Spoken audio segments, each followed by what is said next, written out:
कल्याण जनता सहकारी bank limited ही एक multi-state scheduled bank असून महाराष्ट्र व गुजरात ही राज्य तिची कार्यक्षेत्रे आहेत. एकूण महाराष्ट्रात 42 व सुरत येथील एक शाखा धरून 43 शाखा आहेत. रुपये 5500 कोटीचा एकत्रित व्यवसाय असून रिझर्व्ह बँकेची सर्व मानके बँक पूर्ण करते. छोट्या कर्जदारांना कर्ज देण्यास कायम तत्पर असते. सामाजिक भान जागते ठेवून वनीकरणासारख्या प्रकल्पावर भर देते. तसेच धर्मादाय निधीतून अनेक छोट्या मोठ्या कार्यरत सामाजिक संस्थांनाही मदत करते. 3 लाखाहून अधिक ग्राहक संख्या असून mobile banking, internet banking, UPI या सर्व सुविधा उपलब्ध आहेत. सर्व शाखांना ATM व BNA मशीन्स आहेत. भारतातील अनेक संस्थांकडून गौरवचिन्हे, मानांकने तसेच इतरही बक्षिसे मिळाली आहेत. महाराष्ट्रातली एक अग्रगण्य बँक म्हणून कल्याण सहकारी जनता बँक लिमिटेड ओळखली जाते. नमस्कार. आज आपल्याबरोबर आहेत अनंत कुलकर्णी, जे CEO आणि मॅनेजिंग डायरेक्टर म्हणून काम करतात कल्याण जनता सहकारी बँकेमध्ये. तर नमस्कार सर. लक्ष फाउंडरकडनं मी तुमचं स्वागत करतो. या मुलाखतीचा महत्त्वाचा उद्देश हाच आहे की आपण ज्या मुलांना बँकांकडे किंवा बँकिंग क्षेत्रात जायचं आहे त्या लोकांना आपण काही मदत करू शकतो का, या दृष्टीनेच म्हटलं एकदा मी तुमच्याशी बोलावं आणि म्हणून आपण आज बोलतोय. तर एक सुरुवात म्हणून तुम्ही सांगू शकाल का की तुमचं शिक्षण तुम्ही कशात केलं आणि मग या शिक्षणानंतर तुमची बँकिंग क्षेत्रात करिअरला अशी कशी सुरुवात झाली किंवा तुम्हाला कोणी माहिती दिली, कोणाकडनं कळाली, याबद्दल थोडंसं सांगू शकाल का? माझं नमस्कार सगळेजण.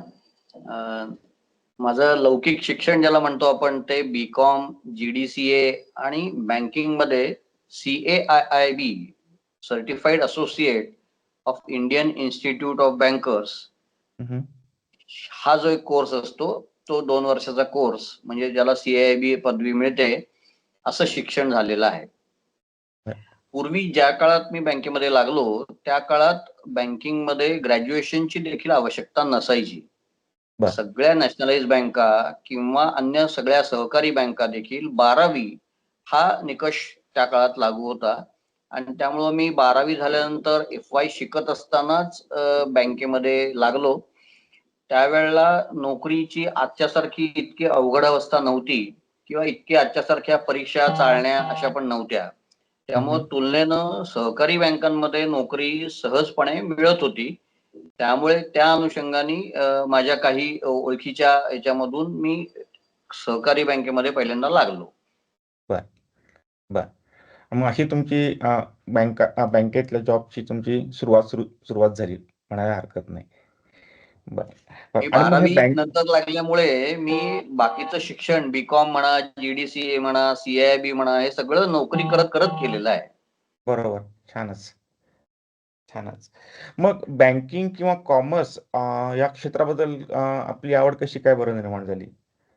पहिल्यापासूनच शाळेत असल्यापासूनच आकडेमोड याची खूप आवड होती. पहिल्यापासून अंक याच्याशी खेळण्यात, विविध गणित करण्यामध्ये अशामध्ये थोडीशी आवड निर्माण झाली होती. आणि त्या काळात इतकं बँकिंग म्हणजे काय असं स्पेसिफिक काही कळत नव्हतं, पण बँकेत आकडेमोड जास्त असते त्यामुळे बँक चांगली असेल अशा अर्थाने त्या खरं तो कल निर्माण झाला. आणि बँकेची आवश्यकता, कारण त्यावेळेला मोठ्या बेरजा मारणं, विविध प्रकारची कॅल्क्युलेशन इंटरेस्टची करणं हे सगळं मॅन्युअली होतं आणि ते मला खूप ते कौशल्य मी आत्मसात केलं होतं, त्यामुळे ते मला खूप चांगलं जमायचं. त्यामुळे बँकिंग मध्ये पुढे जावं अशा पद्धतीनं विचार केला होता आणि म्हणूनच कॉमर्स घेतलं होतं पहिल्यापासूनच. पण ही संधी चालून आली. 12वी झाल्यानंतर मी FY ला Garware college of commerce Pune इथे शिकत असतानाच ही संधी आली आणि मग शिक्षण दोन्ही एकदम करता येईल असा विश्वास होता, त्यामुळे नोकरी जॉईन केली. आणि मग जेव्हा तुम्ही नोकरी सुरू केली तेव्हा मला खात्री की तुम्हाला बऱ्याच अडचणी आल्या असतील तुमच्या समोर. तर या अशा कोणत्या अडचणी तुम्हाला महत्त्वाच्या जाणवल्या आणि आपण त्या कशा प्रकारे सोडवत गेल्या त्याबद्दल काही सांगू शकाल का? एक सगळ्यात महत्वाची अडचण अशी होती की मी सगळ्यात वयाने त्यावेळेला लहान होतो. त्यामुळे FY ला असलं म्हणजे साधारणपणे 18 वर्षच वय होतं, 18-19 वर्षाचं. त्यामुळे एकंदर जे बँकेत जे टीमवर्क चालतं त्या टीमवर्क मध्ये मी सगळ्यात लहान होतो. त्याचा काही फायदा पण झाला, काही तोटा पण झाला. तोटा अशा अर्थाने की लहान असल्यामुळं सगळेजण त्यांना काही काम असलं तर ते माझ्या अंगावर टाकायचे, असंही होत होतं. कारण हा हम्म. तरुण आहे, हा करू शकतो, असाही एक बरोबर. त्यातला विश्वास होता. आणि हम्म. फायदा असा झाला की लहान असल्यामुळं अनेक गोष्टीत काही सवलती पण मिळायच्या. कारण मी हम्म. बीकॉमला परीक्षेला जायचं असल्यामुळे मी नेहमी त्यांना 1 महिना रजा वर्षाला ही मागायचो बिनपगारी, आणि ती घेऊन अभ्यास करून मग बीकॉम झालो मी. त्यामुळं कामातली आव्हानं तर निश्चितच होती. त्यावेळेला सगळं मॅन्युअल बँकिंग होतं. म्हणजे बरोबर. लेजर्स होती, चार्टा होता, सबसिडीज होत्या, बॅलन्स शीट हाताने लिहायला लागायचं. पण ते हळूहळू शिकत होतो. बरोबर. आपल्याला प्रत्यक्ष पुस्तकी ज्ञान जे मिळतं, त्याच्या व्यतिरिक्त प्रॅक्टिकल ज्ञान हे वेगळं असतं. तुलनेनं अधिक सकस नक्कीच. असतं, अधिक सगळ्यांना बरोबर घेऊन जावं लागतं. टीम म्हणून काम करायचं असतं. एकटा कितीही गुणवत्तापूर्ण काम केलं, तरी ते सर्व्हिस सेक्टरमध्ये फारसं सराहनीय होत नाही. तर सगळ्यांनी मिळून केलेलं काम हेच चांगलं काम करू शकतं, याची जाणीव पण त्या लहान वयात नव्हती. शिवाय एक वयाने येणारी जी मॅच्युरिटी असते, ती नव्हती. कामाचा वेग प्रचंड होता. ती ब्रँच देखील खूप हेवी ब्रँच म्हणून ओळखली जायची, मार्केटमधली ब्रँच म्हणून ओळखली जायची. त्यामुळे तिथे काम करत असताना कामाची भीती ही सुद्धा गेली. कारण एवढ्या पहिल्यांदाच अंगावर एवढं काम पडल्यामुळे ती एक भीती गेली, की कितीही काम असू दे, काही न घाबरता आपण करायचं. नवीन अशी वापरता एक सवय करायचा. पहिल्यापासून लागली. त्याचा मला आयुष्यात खूप मोठा फायदा झाला. दुसरं, माझ्या टीम मध्ये काम करणारे जे होते ते खूपसे आउटस्टेशनहून येणारे, ज्यांची गाडी आहे, ज्यांची एसटी आहे, अशा पद्धतीचे होते. त्यामुळे त्यांना स्वाभाविकपणे लवकर जायचं, वेळेत काम संपवून जायचं, अशी त्यांना घाई असायची. त्यामुळे त्यांचं उरलेलं काम देखील मी करायचो. असं करत करत मला सगळ्या कामातला थोडा थोडा रस निर्माण झाला. आणि खरं तर असं म्हणतात की अनेक वर्ष सीझन्ड व्हायला लागतात.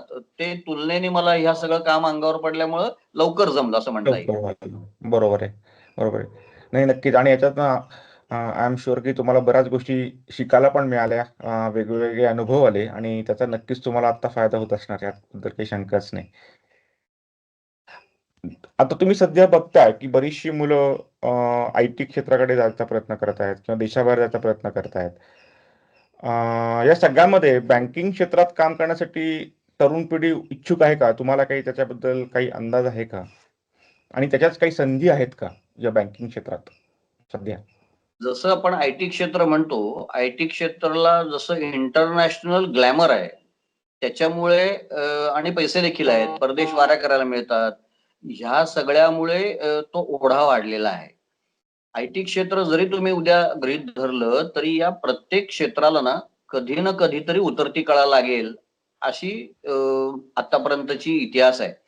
हम्म. आपण जर बँकिंग बघितलं, तर बँकिंग हे सर्वव्यापी सर्वसाक्षी असल्यामुळे ना बँकिंगला कधीही मंदी नसते.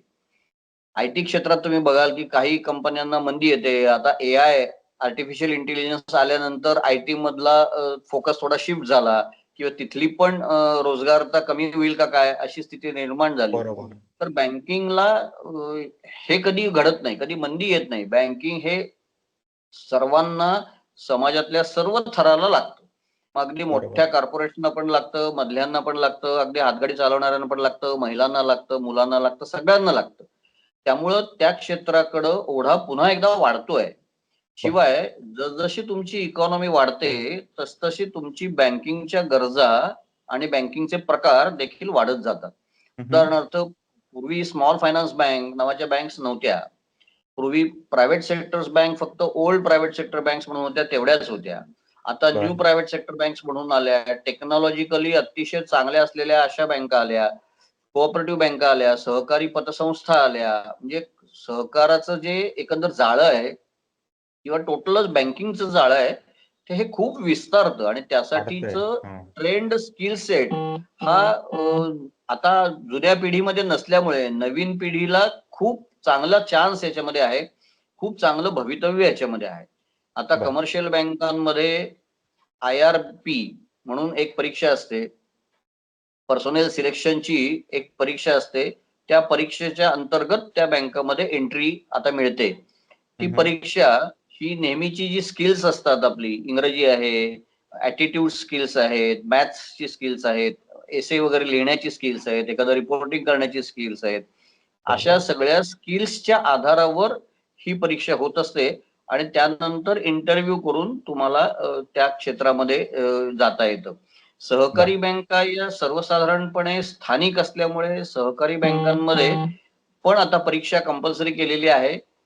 परंतु अजूनही स्थानिक त्या लेवलच्या असल्यामुळे माहितीतला असेल, चांगला असेल तर संधी देऊन त्याला परीक्षामार्फत त्याला आत रिक्रूट करणं असा एक पायंडा सहकारी बँकांमध्ये दिसतो, की जो अधिक लॉयल्टीनी अनेक वर्ष प्रामाणिकपणे काम करू शकतो. वेगवेगळ्या आर्थिक संस्थांमध्ये बँकिंग मधल्या वेगवेगळ्या प्रकारचे रिसोर्सेस हे वापरले जातात. म्हणजे प्रायव्हेट सेक्टर बँकांमध्ये HR, कम्युनिकेशन्स या क्षेत्रामधली माणसं त्या स्किल सेट मधली माणसं ही भरली जातात. त्यांना स्वतंत्र व्यवस्था निर्माण करून दिलेल्या आहेत. म्हणजे HR रिक्रूट असलेल्या कंपन्या आहेत स्वतंत्र. त्या कंपन्या म्हणजे एखादी मोठी बँक असेल तर ती सांगते आम्हाला 100 क्लार्क या स्तराचे पाहिजे. मग ती कंपनी सगळी प्रोसेस राबवते आणि त्यामधले त्यांना 100 काढून देते. अशाही प्रोसेस सध्या चालू आहे. त्यामुळे स्किल सेट ज्याच्याकडे आहे त्याला बँकिंग क्षेत्र अत्यंत आकर्षक आहे. अजूनही चांगले पगार, स्थिरता आणि चांगली गतिमानता, पुढच्या काळातलं करिअर प्लॅनिंग, ग्रोथ पाथ हा अतिशय चांगला आहे. नक्कीच, नक्कीच.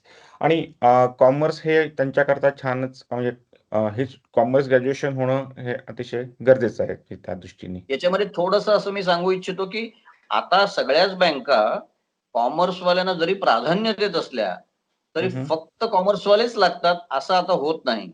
सर्वच बँका आता कोणत्याही स्ट्रीम मधलं ग्रॅज्युएशन असेल तरी सुद्धा असे सगळ्यांना एलिजिबल ठरवतात. याचं कारण आहे की आता तुम्हाला डेबिट क्रेडिट ही मूलतः जी माहिती असणं अपेक्षित असतं ती असली तर फारच उत्तम, पण ती नसली तरी आता काही बिघडत नाही, कारण आता सिस्टीम ओरिएंटेड आहे.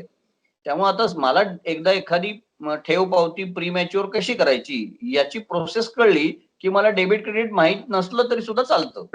असं असल्यामुळे एंट्री लेवलला आता सगळ्याच बँकांनी फक्त कॉमर्स बॅकग्राऊंड असली पाहिजे असं आता नाही राहिलेलं. प्रिफर्ड असं अजूनही म्हणतात, परंतु असलं तर चांगलंच आहे. म्हणजे अधिक समज असते चांगली. परंतु नसलं म्हणून तेवढ्यानेच फक्त काही बिघडत नाही. आणि बरोबर आहे, नक्कीच. आणि मग तुम्हाला बाकीचे कोर्सेस आणि सर्टिफिकेशन्स पण करता येऊ शकतातच त्या क्षेत्रात जाऊन. सगळी करता येऊ शकतात. अनेक बँकांमध्ये आता आमची जी IIB म्हणून संस्था आहे, इंडियन इन्स्टिट्यूट ऑफ बँकर्स, या संस्थेनं सगळ्या बँकांमध्ये काम करणाऱ्या लोकांसाठी विविध प्रकारचे कोर्सेस, करिक्युलम्स हे ठेवलेले आहेत. म्हणजे फक्त हाऊसिंग कर्ज कसं करावं याच्यावरचा एक डिप्लोमा आहे. JAIIB म्हणजे ज्युनियर असोसिएट्स म्हणून एक परीक्षा आहे. CAIIB म्हणून एक परीक्षा आहे. अशा वेगवेगळ्या परीक्षेतनं तुम्ही जर देत राहिलात, तुमचं नॉलेज अपडेट करत राहिलात, तर तुमची उपयुक्तता किती असा हल्ली प्रश्न विचारला जातो. किती काळ तुम्ही उपयुक्त आहात आणि किती उपयुक्त आहात याच्यावर तुमची व्हॅल्यू ठरते, असा आत्ताचा जमाना आहे. त्यामुळे त्या स्किल्स अक्वायर करत राहणं हे सातत्यानं करण्याचं काम आहे. आता तुम्ही मॅनेजिंग डायरेक्टर आणि CEO म्हणून काम करता बँकेमध्ये. एक अंदाजे म्हणून सर्व मुलांना आपल्या कामाचं स्वरूप काय असतं हे सांगू शकाल का? कोणत्याही बँकेचं किंवा कोणत्याही संस्थेचं प्रशासकीय प्रमुख पद जेव्हा असतं तेव्हा त्या संस्थेच्या वाढीचा विचार करणं, त्या संस्थेमध्ये ज्यांचं हित गुंतलेलं आहे, ज्याला स्टेक होल्डर्स असं इंग्लिशमध्ये म्हणतात, अशा सगळ्या स्टेक होल्डर्सचं हित जपणं, त्यासाठीच्या स्ट्रॅटेजी करणं, आपला जो रेग्युलेटर आहे त्याने घालून दिलेली जी मार्गदर्शक तत्व असतात ती पाळणं, कंप्लायन्स जो त्याचा करण्याचा आग्रह असतो त्या कंप्लायन्स पण करणं, त्यात कुठेही डिफॉल्ट होत नाही ना हे बघणं, आपलं संचालक मंडळ जे काही ठरवून दिलेले नियम आहेत त्या नियमांच्या अनुषंगानेच आपल्या सगळ्या स्ट्रॅटेजीज, पॉलिसीज ह्या होत आहेत ना हे ऑब्झर्व करणं, आपल्या सहकार्यांचं सातत्यानं स्किल सेट चांगला राहील, वाढता राहील, त्यांना नवीन नवीन येणारी स्किल्स ही शिकता येतील, त्यांचं सातत्यानं ट्रेनिंग होईल, अशा पद्धतीनं त्यांच्यासाठी देखील सातत्यानं ही व्यवस्था करणं, संस्थेचा नफा हा कसा वाढेल, कोणत्याही हिताला बाधा न येता सगळ्या नियमांचं पालन करून आपल्याला संस्थेचं हित कसं जपता येईल याच्यासाठीची प्रमुख भूमिका हा नेहमी CEO करत असतो. बरं. नक्कीच चांगलीच माहिती दिली तुम्ही. एक मगाशी तुम्ही बोलताना सांगितलं आणि खूप चांगलं सांगितलं की सध्या बँकिंग क्षेत्रात सुद्धा खूप मोठ्या प्रमाणात बदल होत आहे. कम्प्युटर्स आणि सिस्टीम ऑटोमॅट होत आहेत. तर तुम्ही सांगताना सुद्धा सांगितलं की आता मुलांना वेगवेगळे पर्याय पण उपलब्ध आहेत बँकिंग क्षेत्रात येण्यासाठी. तर एक त्यांना असा काही या तरुण मुला-मुलींना तुम्ही काय संदेश देऊ शकाल? एक की जर बँकिंग क्षेत्राकडे ते बघत असतील, तर असा कुठला संदेश त्यांना बँक तुम्ही देऊ शकाल, की ते आत्तापासून थोडासा प्रयत्न, विचार एक किंवा तर नवीन मुलांनी हे लक्षात ठेवलं पाहिजे, की फक्त बी-कॉम, एम-कॉम झालो म्हणजे मी परिपूर्ण झालो असं न वाटू घेता आपल्याला नवीन-नवीन स्किल्स अॅक्वायर करत राहिलं पाहिजे. म्हणजे अनुभव असा येतो, की अगदी चांगलं एम-बी-ए पर्यंत शिक्षण झालेल्याला देखील सिंपल इंटरेस्ट आणि कंपाऊंड इंटरेस्ट याच्यामध्ये काय फरक आहे? असं विचारलं तर सांगता येत नाही. त्यामुळे छोटे अनुभव घेत पुढे जाणं, फार मोठ्या यशाची लगेच अपेक्षा न करणं, की मला एकदम प्रोबेशनरी ऑफिसर आणि मोठ्या बँकेत मी लागेन, हा. अशी अपेक्षा न करता आपण छोट्या गोष्टीपासून सुरुवात केली पाहिजे. म्हणजे माझ्या करिअरची सुरुवात रोजंदारीने झाली होती. मी रोजंदारी क्लार्क म्हणून लागलो होतो आणि ₹6 रोज मला मिळायचे. रोज सकाळी कामावर यायचं, संध्याकाळी डेबिट व्हाउचरवर सही करून ₹6 घेऊन जायचे. उद्या सकाळी आले आणि जर म्हणले काम नाहीये, तर घरी जायचं, अभ्यास करायचा. अशा स्टेजला मी सुरू केलेलं माझं करिअर इथपर्यंत यायला 42 वर्ष लागली. त्यामुळं घाई करू नका. पुरेसा अनुभव घ्या, प्रॅक्टिकल नॉलेज घ्या. संयम हा याच्यामधला खूप मोठा गोष्ट आहे. आपलं स्किल सेट वाढवणं आणि अतिशय शांतपणे, संयमानं एक-एक पाऊल टाकणं, धीरानं जरी संस्था समजा चेंज हल्ली एक पॅटर्न लवकर मिळतो, की मला लवकर मोठं व्हायचंय, मग त्यासाठी मी सतत संस्था हो. चेंज केल्या गेल्या पाहिजे.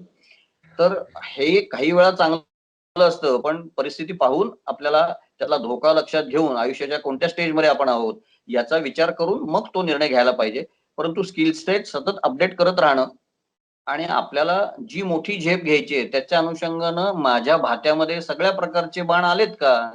माझे करेक्ट. स्किल सेट, माझं कम्युनिकेशन, माझं लोकांबरोबर टीम लीड करता येणं, मला विविध गोष्टी माहिती असणं, माझं जनरल नॉलेज वाढवणं, अर्थक्षेत्रात घडणाऱ्या घडामोडींचं ज्ञान असणं किंवा ते सातत्याने मिळवत अपडेट राहण्याचा प्रयत्न करणं, ही सगळी स्किल्स माझ्याकडे आली आहेत, तर मी परिपूर्ण झालोय, असं म्हणता येईल. त्यामुळे त्या मानानं आपल्या अपेक्षा ठेवाव्यात, पण चिकाटी सोडू नये, संयम सोडू नये. बँकिंग हे खूप मोठं महासागर आहे. त्यामुळे याच्यामध्ये प्रत्येकाला काम आहे, प्रत्येकाला त्यातला काही ना काही वाटा हा निश्चित मिळू शकतो. पण त्यासाठी सातत्यानं, चिकाटीनं आपली स्किल्स अपडेट करत राहणं आणि संयमाने वाटचाल करत राहणं हे अत्यंत आवश्यक आहे. अगदी अगदी योग्य बोललात आणि तुम्ही जे स्किल सेट इम्प्रूव्ह करणं आणि कंटिन्युअसली काही ना काहीतरी शिकत राहणं किंवा तुमच्या अनुभवातनं शिकत राहणं, हे खूप महत्त्वाचं आहे आणि आत्ताच्या या पिढीला ह्या नवीन-नवीन गोष्टी शिकणं खूप महत्त्वाचं आहे आणि तुम्ही म्हणालात प्रमाणे जो संयम राखणं आहे, तो सुद्धा तेवढंच महत्त्वाचं आहे. अगदी योग्य बोललात आणि योग्य मार्गदर्शन दिलंत. मी परत एकदा तुमचं धन्यवाद मानतो. आज तुम्ही वेळ काढून सगळ्या मुलांना मार्गदर्शन दिलं. बँकिंग क्षेत्रात कशा संधी आहेत, त्याकरता काय-काय शिकावं लागतं किंवा तुमचा प्रवास काय झाला आणि किती खडतर होता, हे सगळ्यांना सांगून आज तुम्ही किती छान सक्सेस म्हणजे योग्य ते सक्सेस तुम्हाला मिळालेलं आहे. याबद्दल म्हणणं काही म्हणजे चुकीचं ठरणार नाही. त्यामुळे परत एकदा धन्यवाद आणि आमच्याशी बोलल्याबद्दल आभार. हो, हो. धन्यवाद.